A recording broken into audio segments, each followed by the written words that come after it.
Hey everyone, welcome to the Odinic School of Mysteries. My name is Bear. Thank you so much for coming. I really appreciate it. I really do. It really means a lot that you're here. So I've been doing some thinking over the last week, and I think we need to start getting back to our roots a little bit and start talking a lot more about the Norse mysteries specifically. We're still going to do some philosophy. There's still some stuff I want to talk about. However, I think it is to our interest to start spending a lot more time on the Norse mysteries and start digging into some of these symbols. I think it's going to be really important for us. And I really feel that in my heart that we need to get back to where we came from.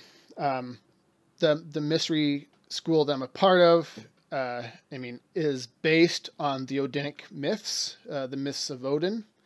The dying god myth that we based all of our doctrine on is the dying god myth of Odin and his acquisition of the runes. And it's important to kind of get back to that. All those symbols, all those things. So, and so I want to talk about some cosmology. And I don't even really know if you'd call it cosmology. This is going to be kind of just a little bit of everything, I think. And I haven't really planned this out very well. And I've kind of done that on purpose, believe it or not. The mysteries are designed from ancient times to be taught orally. And I want to do my best to maintain that tradition to the best that this particular format is able to do. And so, for those of you who've been around this channel knows, I don't really follow notes, right? I don't write a script.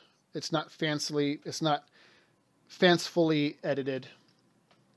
I do my best to keep it conversational, and I do that for a reason, and that's so that the mysteries can be taught to the best of my ability in the way that they were meant to be taught.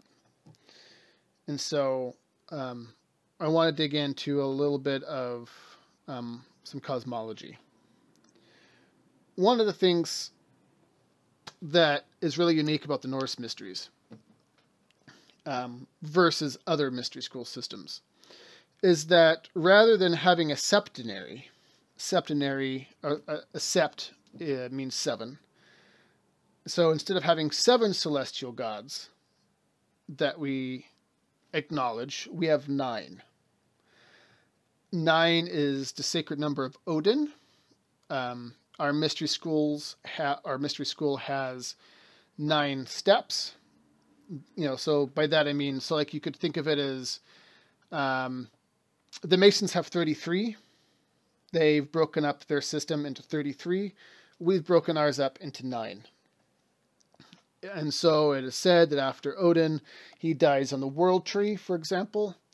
There's 9 steps he takes to climb the world tree and get back to Asgard, his first estate. So that is what we follow. We follow 9. Traditionally, in most, what we could say, classic mystery school systems, so we're talking about things that come out of Greece, Rome, and the things that come out of Rome are things like the Christian system, the Judeo, a lot of the Jewish systems, and I know that will be disputed by some people, and we could talk about that some other time. Why I'm saying that, but that's a topic for a different time, and just a lot of those things that kind of were filtered through Rome. Those are like the classic systems. Those systems have a septenary. So your 7 chakras, your 7 power centers, correlate to the 7 planets Well, actually, really, I'm saying that wrong. There's actually 5 planets and 2 luminaries. So the luminaries are the moon and the sun. Our system, the Norse system, is actually very similar to Old Kingdom Egypt and the way the Old Kingdom Egypt saw the celestial kingdom. So let's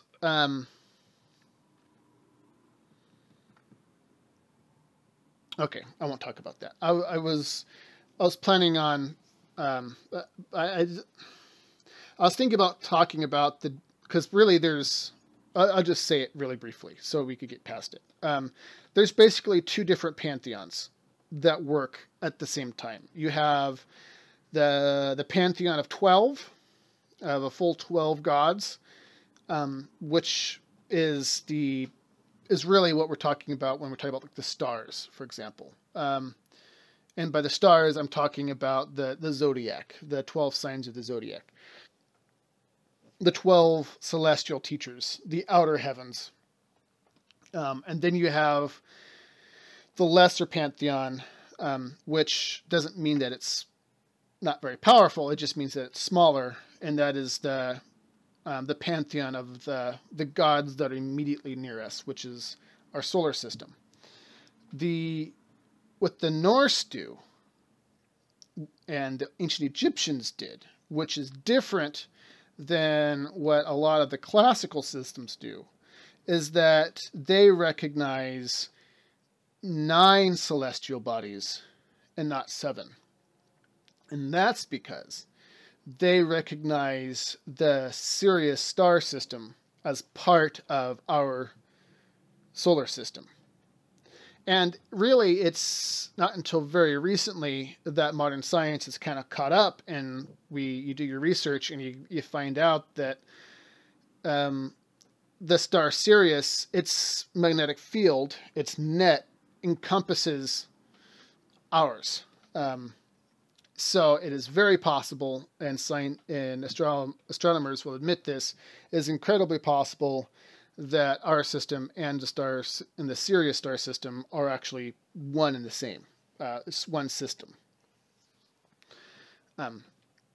So, and one of the things that the ancients talked about, the Dogon have talked about this, and the ancient Egyptians and the Norse, they talk about how the star Sirius is actually 2 stars. There's 2 stars in the Sirius star system, Sirius A and Sirius B. And there are, and so the Norse system, we account for that. So instead of having the classic system, which is 5 planets and 2 luminaries, the Norse system and the ancient Egyptian system has 5 planets and 4 luminaries. And so there's a kind of a really interesting thing where how do I put this? The Norse system and the Egyptian system, one of the things that's very unique about these 2 systems is that the patriarch and the son both have dying god myths, which is very unusual. The Norse system, Odin and his son Balder are murdered. Or I shouldn't say murdered. Odin is killed. He has a dying god myth, and Balder has a dying god myth. In the Egyptian system, Osiris has a dying god myth, and his son Horus has a dying god myth. And this is very interesting, because we see almost always that it's a luminary. The luminaries have birth-death sequences and not planets. So we know that when we're talking about Osiris, or if we're talking about Odin, that we're talking about a luminary and not some other celestial body. And And one of the things you got to keep in mind is that the ancients did not make a distinct difference between planets and spirit. They believed that they're both basically one and the same thing. So it seems weird to us, right? It seems weird to us to think that a planet can also be a spirit. It's outside of our Western thinking. But that is not outside the realm of the way the ancients saw things.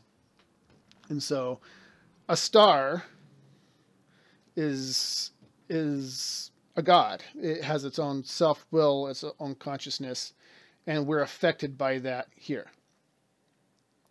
And so what we're going to do, I think, is we're going to go through the number system and each god that is associated with that number. I'm not going to get into numerology very much here. This is something that if you're into numerology, this would be something good to look up on your own. I might go into it some other point in time. Actually, I probably will go into it at some other point in time. But I'm not going to dig too far into the numbers at this time. Maybe a little bit, but not enough to really satisfy any curious student. So if we start at the bottom, the lowest rung, we have Saturn, who is represented by the god Loki, the chaos god. So chaos gods are always associated with, there's always the, how do I put it? So chaos gods are always gods of commerce, artists, pleasure, and other things. And we see this with the god Saturn. They're very similar in nature, and the things that they represent are very similar in nature. Ego, self-aggrandizement, that sort of thing. So the lowest rung, so this would be your lowest chakra, if we're talking about chakras. This would be your lowest chakra. It's the chakra that is active when you're sitting down being lazy. Right. If you're sitting on your butt, you've activated basically that lowest chakra. Number 2, the second planet. This would be Jupiter, which represents kingship. And this is kind of Tyr and Heimdall, respectively. For a long time, Tyr was the original god of the Norse. He was the original one. And he stepped down when Odin shows up. He did that willingly. And so we see kind of just a brief aside, an interesting similarity between Tyr and the Egyptian god Anubis. The Egyptian god Anubis was the king of the underworld, but himself, he steps down willingly out of respect for Osiris when Osiris was murdered and came to the underworld. And so Anubis steps down and lets Osiris take over as king. And so even though it's not a perfect one-for-one comparison, there is kind of an element of that with Tyr, where Odin comes and he steps down and Odin becomes the patriarch instead of Tyr. But Tyr also kind of represents, both Tyr and Heimdall represent the noble warrior archetype, kind of the knight, right? You know, you're fighting for nobility, you're fighting for what is deemed a good cause, even if it's not, it doesn't turn out to be best of intentions sort of thing.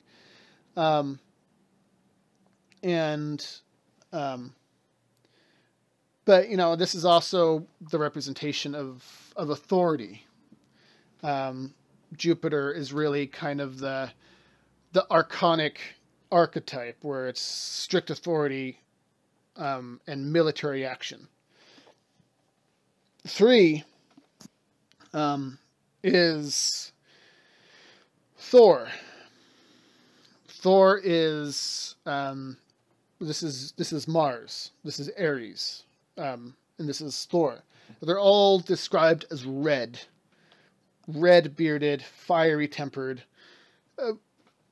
Thor really is, he's the war god. If you want to talk about classic war gods, this is what Thor is. He is the brawler. He's not particularly bright. He's not very smart, but he is aggressive. And he likes just smashing things. And his archetype is about will and imposing your will. He represents this kind of the chakra that's in your guts. So when you say you have to have guts to do something, this is what it's talking about. It's that, when you get nervous, you feel it in your guts. It's that self-will aspect. So Thor is number 3 in our tier of things. But then you get past Thor, so the first 3 are very masculine energies. Right. And so those kind of constitute the lowest. All this is kind of broken up into 3 sets of 3. The whole world tree in the Mystery School system of the Norse is 3 sets of 3. So Loki, Tyr, and Thor, or Saturn, Jupiter, Mars, are all as like the first set of 3 gods. And they're all very masculine energies. They're very, it's a very underworld way of viewing things. Right. It's kind of the animalistic side of things, the way that animals see the world and see themselves.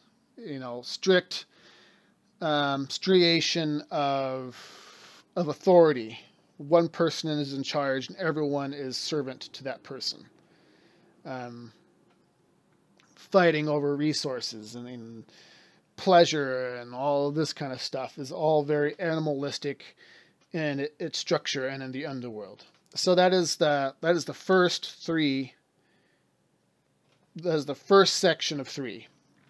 And then you move into the second section of 3, which we see is quite different than the first. So number 4 is Nanna, the wife of Balder. Now, Nanna, so we're talking about the Earth right now, is the wife of Balder, and Balder is the sun. And we'll get to him in a minute. Nanna is similar, if you follow the Sumerian stuff, is basically the same word as Inanna from, I can't remember if an Inanna is Sumerian or Babylonian. I feel like it's Sumerian. But she is kind of the mother.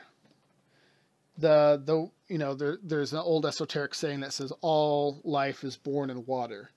And it's a direct reference to motherhood. Right? The gestational sac with all the water in it. The fluid that the vagina produces, and just all the stuff that kind of goes along with motherhood and all of that. It's all water-based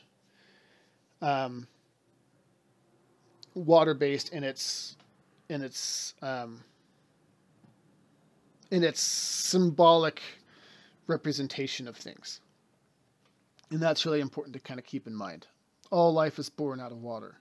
And, mothers are the ones who give birth to life. We could go into a lot more of the symbolism of that later. I don't want to spend too much time there now. But it's important to remember that the Earth and the Sun were always, in the Mystery School systems and in astrotheology, were always said to be espoused. Espoused? They're married to each other, basically. I've used this example before in the Bible where this is a good direct correlation here. At the wedding feast of Cana, for those of you who don't know, don't know, Jesus' first miracle was turning the water into wine. And this happens at a thing called the wedding feast of Cana. And what is traditionally thought is this is just some friends of Jesus's who are getting married. Really, what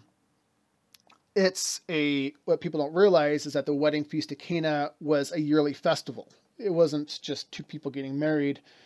It is an actual festival that would happen every spring. And it was celebrating the marriage of the sun and the earth. The sun marries the earth at the wedding feast and gives the earth his sacred fluid, which is the rain. And so the sun brings the rains, and the rains causes the grapes to grow, and then the grapes are turned into wine. And so it is said at the wedding feast of Cana that Jesus turns the water into wine, or that the sun turns the water into wine. And so even in the Christian mystery school system, we see this marriage between the sun and the earth. And in Norse mythology, we find out that when Balder was murdered and the sun falls from the underworld, that him and his wife, that his wife was so distraught, Nanna was so distraught about his death that she kills herself, and in order to come to the underworld with her husband. And so that's why the earth is here. That's why that womb is here.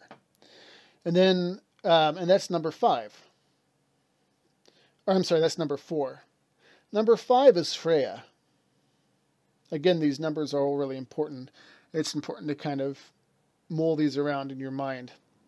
So Freya is also a goddess, and she is the equivalent to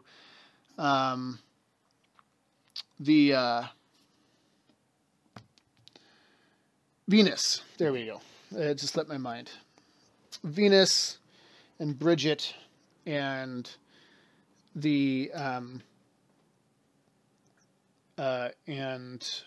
what is the other one? Is it Aphrodite? I think. She gets around. She likes the boys. But she's also a sacred feminine type attribute, but she also represents a lot of the life and death dynamic, kind of like what the Ouroboros represents, where birth and death all happen at the same place. And Freya, like her other counterparts, represent that destructive creative force. I don't want to get into too much of it now because I want to talk about her maybe in the next episode or two. But like my wife and I were discussing this, and just like motherhood, how much of the self-sacrifice happens that a mother gives for her children, so her children might live. The time and the effort and the breastfeeding and the not sleeping, all of that is given to her children. And so there's a lot of really complex symbology associated with this goddess, and I really am looking forward to really digging into it a little bit later. She's also she's also very pally-pally with Odin. Freya is. She gets first pick of all the dead. So there's a lot of cool stuff there. Number 6 is Mimir. You've heard of Mimir as well. He's a wisdom god. So Mimir is symbolically at least equivalent to Thoth, Hermes, Mercury, and numerous other wisdom gods. He is a wisdom god. Odin comes to Mimir to learn wisdom, and of course that he sacrifices his eye in order to get that. So Odin becomes the one-eyed god, or he gains his all-seeing eye. right? He loses one eye to get unity consciousness, and Mimir is the one who helps him with that. So he's Mimir is, again, he's number 6. And then Balder is number 7. Balder is the sun god. He brings light to the world. Everyone, whenever he's around, everyone is happy. He has said to have blonde hair and blue eyes. I mean, you can't really get much more of a solar symbol than that. It's very similar to the way Jesus is depicted in the Christian mysteries. A lot of people complain that Jesus was Jewish and from the Middle East, that there's not really any good reason why Jesus should be depicted as a white guy with blonde hair and blue eyes. The reason he's depicted that way is because he's not really meant to be depicting something literal. In the Christian mystery school system, he's meant to be depicting the sun. And so, there could be an argument on whether or not it's the Catholic Church is trying to turn Jesus into a solar symbol, or whether Jesus was already a solar symbol. That's a good discussion for a different time, and I would love to talk about that, because that's really kind of mystery school history is one of my favorite subjects. I love it so much. So we could talk more about that later. While we're on the subject of solar gods, it's worth noting that Frey, the god Frey, is also a solar deity. The Norse, in Norse mythology, just like in a lot of the other, almost all of the other mythologies, the gods have a war. In the Greeks, it was the Olympians versus the Titans. Norse, it's the Vanir versus the Asir. The Romans, for some reason, I can't remember the two factions of the Romans. But in the Vedas, there was a big war between the gods. I mean, it's pretty ubiquitous. You can't really go anywhere without finding this battle of these two factions. But they're usually, in almost all of them, they always end up with a handshake, and everyone goes on to live happily ever after, or whatever. But Balder is the solar deity for the Vanir tribe of gods in Norse mythology, and Frey is the solar deity for the Asir gods of Norse mythology. Frey isn't as well known. There's only a few stories we have about him, but he is a solar deity. He makes the crops grow and all that typical solar deity stuff. It's also worth noting that Frey and Freya, for those of you who don't know, 5 and 7 are married to each other. And if you're someone who likes numbers, that is pretty significant relationship. It's worth looking into. I don't have time to go into it now, but the symbolism is pretty fun when you start figuring out these numerical relationships. So, an interesting thing happens right here. So, we're climbing the world tree, essentially. We start with Loki, and then we go to Thor, we start with Loki, then we move on to Tyr, and then finally Thor, and Nanna, and Freya, Mimir, and Balder, and then this is usually where, when we're dealing with classical mystery school doctrines, Masons included, this is usually where things stop, is at this point. 7 is the highest you go. But remember, the Norse system is different. And there's even elements of this in the Gnostic school, too, where there's this thing called the firmament. You've probably heard that. Where there's like this huge expanse between the underworld and the heavens where the gods live. And this is represented between the distance between our sun, Balder, and the place of the gods, which is the Sirius star system. And so number 8 would be Frigg, which is the lesser light, the smaller sun of the Sirius star system. And Odin, who's number 9. And so, being luminaries, Odin and Frigg and Balder are all wisdom symbols and truth symbols. They're the divine family. They're the highest rungs of the tree. They're the ones that teach us the truth and help us come out of darkness. They're the transformational principles. They're the ones that teach us and help us grow. Without, I was thinking about this today, that without fire, really, nothing ever changes. There's nothing that grows without light. You can't get something to change from one state of matter to a different state of matter without heating it up. That's how we get ice to water. That's how we get water into steam. That's how you turn metal into a fluid. That's how you turn that fluid into a plasma. It just goes on and on and on. You have to, by applying fire to something, by speeding it up, is how you change its nature. And this is kind of the representation of that solar family, Odin, Frigg, and Balder. So Odin and Frigg, for those of you, like we just covered a minute ago, are Osiris and Isis. And these two have a son that they loved very much, and that son was murdered by Loki, Saturn, and falls into the underworld. He falls, what they say in the Gnostics, into the waters.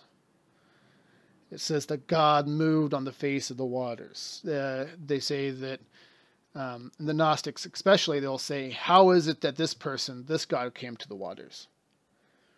I can't remember which book it was at, but there was kind of listing off all these different things that people say how Jesus came to be in the waters. And there's about a list of 7 of them. Well, some say he did this, this, and this, and that is how he came to the waters. But some others say he did this, this, and this is how he came to be in the waters. So there's this division. There's several divisions, but there's kind of this very specific one where there's this vast space between the son and his parents. And that's what we see with Balder, and you have the starry expanse, and then you have Frigg and Odin. And so it's different. It's not really this same way of thinking about things as traditional. And what we find actually is that you do some digging, and there's a whole section of yoga who actually recognizes 9 chakras and not 7.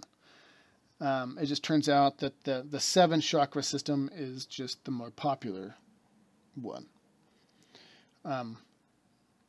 So this is really important stuff, and it's really fun to kind of look at.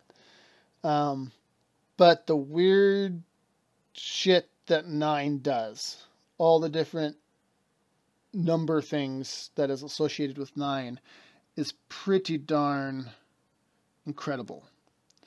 9 is a very unique and interesting number. We find in the Emerald Tablets of Thoth, there is these 7. So again, if you're interested in math and you're interested in numerology, these numbers are pretty significant. That there's a septenary of gods, basically, who control the earth and help the earth and its people to grow. And their numbers they're named after their number, and their numbers are 3, 4, 5, 6, 7, 8, and 9. And 9 is the king. And so we keep coming back to these, even outside of what we find traditional, these numbers and these patterns, we kind of keep seeing them over and over and over and over and over again. There's something to this that is deep and very profound, that's trying to teach us something about the nature of reality that is outside of really our ability to see it. So like I was saying, so we don't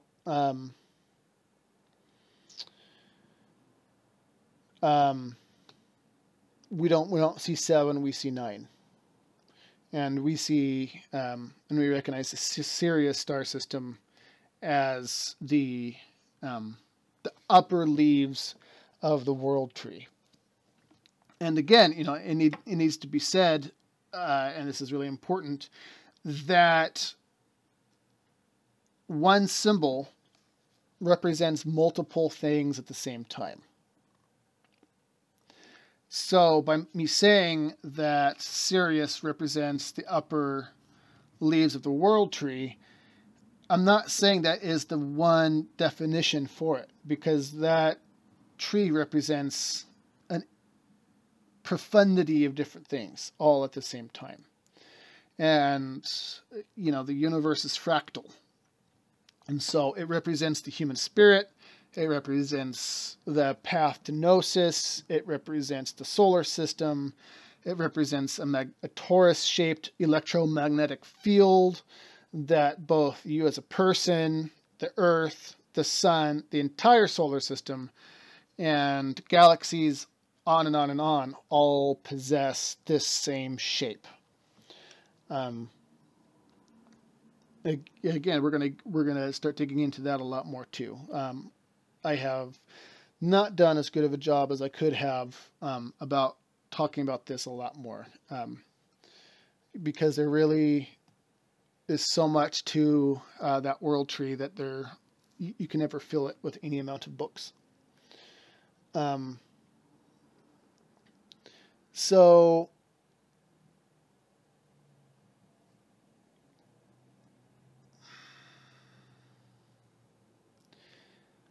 yeah, that's our cosmology. That's the way we see the planets, the gods, and how they're laid out in our skies.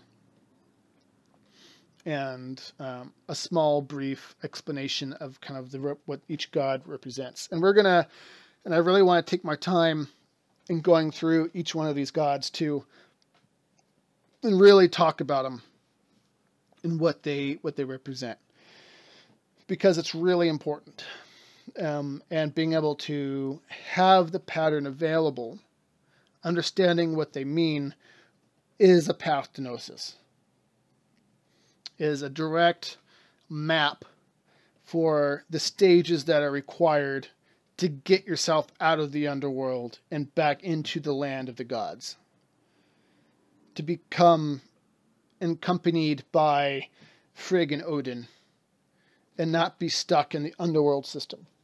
And that's why that the sun god, if we go back to Jesus, again, we could argue at some point, and we could do more of a video on this, or an episode on this too at some point, about Jesus as a solar deity and whether he's a man or a son or whatever. But sticking with the Jesus as a solar deity archetype, the reason Jesus says no one comes to the Father except through me is because of this esoteric ladder that must be followed to dig yourself out of the underworld. You can't get to the higher levels without going through the sun first. You have to go through Loki, Tyr, Thor, Nanna, Freya, Mimir, Balder, and it's only through Balder that you get to Frigg and Odin. Understand? It's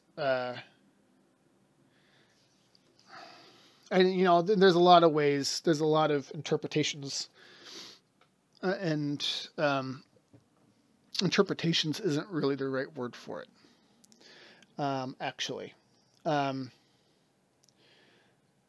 There's a lot of different ways of looking at this, and none of them are really wrong. And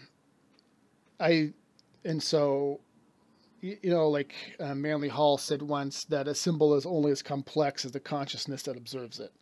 And this is kind of what we're talking about here. So there is a thought that part of the trick to getting out is that when we fall into the underworld, when we come to Earth, all the gods give us a gift, a piece of themselves. So we get a piece of Loki, we get a piece of Tyr, we get a piece of Thor, and Odin and Frigg and Balder and Mimir and Freya, and then we land at Nanna, and Nanna is the one who births us. And then we get a part of her as well. And part of the trick, and part of the thing that holds us back, is that there's this this really interesting paradox that happens a lot in the mystery school systems, where gifts are curses. Like I've talked a lot about the curse of knowledge, for example. Once you know something, you're responsible for it. Once you know better, you're not given the extra bit of grace that you get if you didn't know any better. So, like, that's a good example of what I'm talking about here. So part of the process of gnosis, and part of the way of getting ourselves out of the underworld, and part of what we do in the mystery school system, is identify and give back the gifts that the gods have given us. Right? We give back our ego to Loki. We get back our desire for kingship and rulership to Tyr. We give back our brash nature and our combativeness to Thor. So, you know, we just, these aspects of ourselves, these false ideas of who we are, we give, they're the counterfeits. They're the things that resemble something holy, but are counterfeit. A really good example of this is we find that with a lot of these solar deities, well, actually we find with a lot of these gods, that they're very promiscuous. We see this a lot in the Norse mythology especially, but I mean, the Roman gods and the Greek gods, and all of them were very, they got around, right? Frigg slept around with everybody. Odin slept around with everybody. Freya loved herself some man. You know, she slept with everybody. And so we look at this and we say, okay, well, clearly, you know, it's okay that we have all these flings and stuff. And that, you know, maybe it's true, maybe it's not, I don't know. But like an example of what we're talking about is, that's kind of a counterfeit idea to the symbol. Like having, so it's symbolically trying to represent something, but we take it as promiscuity is the way to go, right? The gods are doing it, I can do it, it's holy. Without realizing that the physical way that we have sex is a counterfeit to what is spiritually happening. The creative process, the generative process.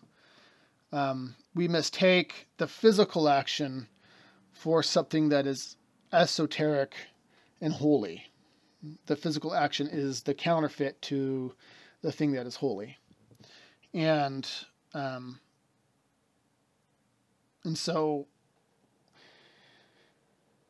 this is when we deal with the gods, and when we deal with the mind and the things that we are experiencing, these are the things we kind of run into. These are the things we try and give back.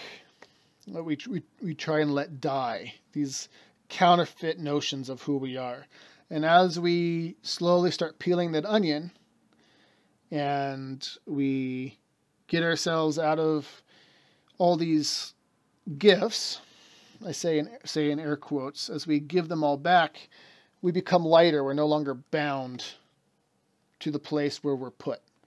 And we begin to go through the process of mental alchemy, and eventually, as we heat up and we vibrate, we are released from the underworld, and we could then fly, so to esoterically speaking. So this is, and this is the thing, this is part of what we do. If you take the gods as a literal interpretation, you're going to miss all of it. But if you realize that they're symbols for something much, much bigger, they're trying to explain something that is outside of what is easily understood, then we get to see what is really there and not what is just obvious. I'm thinking I'm probably going to talk about Freya next. I really want to. She is super cool. And we're going to start digging into the Norse mysteries in earnest. If you have any questions, again, as always, please feel free to ask. I am open to anything. If you have a question or you would like something answered at a Q&A, please indicate you would like it answered at the next Q&A. If, of course, like, share, and subscribe is always important. The more ways you interact with this, the better. It tells the algorithms that you like it and that you want to see more of it. And then it will share it with more people. Again, my name is Bear. Thank you so much for being here, and I really hope you all have a really great day. Bye-bye.